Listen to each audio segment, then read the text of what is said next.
after being dramatically discovered by Sunday night, a treasure trove of previously unknown and candid images of Australian troops went on display at the Australian War Memorial on Friday, thanks to the kind donation of Kerry Stokes.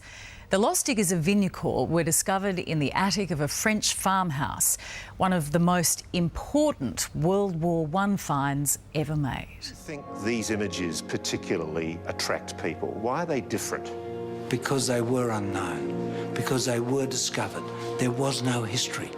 These images represent the opportunity for hundreds of Australian families to reunite with a legacy.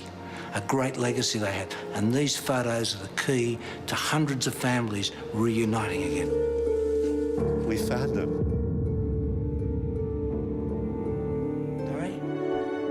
These were extraordinary Australians. Their lives and bravery, part of our fabric of our country and part of the fabric of our history. They may have been lost, but they'll never be forgotten. It's fantastic. Fantastic.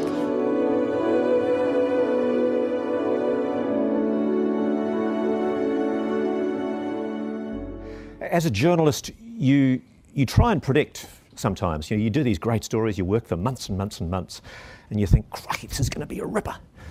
And we didn't really predict the response that this one was going to have. And to give you an idea of the response, I'll just show you a quick video that encapsulates the response that we've had from all over the world, from millions of people. We had 14 million page views on our Facebook site that we set up for the Lost Diggers within 3 weeks of putting these images up online. And largely through the munificence of a wonderful man, Kerry Stokes, the chairman of the Seven Network, who is passionate about Australian military history and passionate about recognising the servicemen and servicewomen. We were able to bring these plates home and do the research to track down the families. And what there is now a Muséum des Australiens, a Musée des Australiens, which has all of these images and hopefully maybe one of George's pictures on display.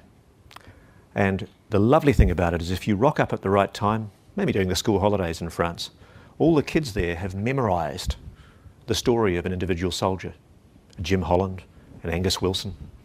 And they'll come up and they'll take you and they'll tell you the story of their Australian. And you know why? Because they've never, ever forgotten the Australians. Thank you very much.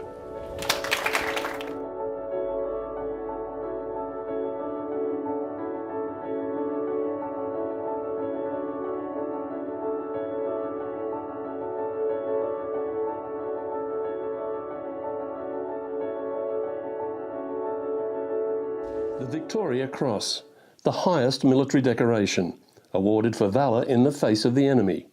Introduced in January 1856 by Queen Victoria to honour the acts of valour during the Crimean War. 100 Australian soldiers have received this medal, with 4 still alive. If Jacka had not been there to do that, then that could have split the whole Australian line and could ultimately have led to the destruction of Anzac. These are the stories and images of the effect this medal has had on recipients, families, friends and towns. Author Michael Madden instigated this initiative, and we travelled with him to capture amazing interviews across Australia and the globe. Next to impossible is how Jacka described Dad's actions. Clearly was a humble man. He actually came back here in 1918 to Addington Hall and was kind of interviewed by the headmaster of, question and answer. And the headmaster said to me, just explain to me, how was it you avoided all those bullets? And he said, oh, I'm a small little chap, sir. I just, I just hopped around a little bit and somehow I was lucky. The Victoria Cross, the greatest award for valour on earth.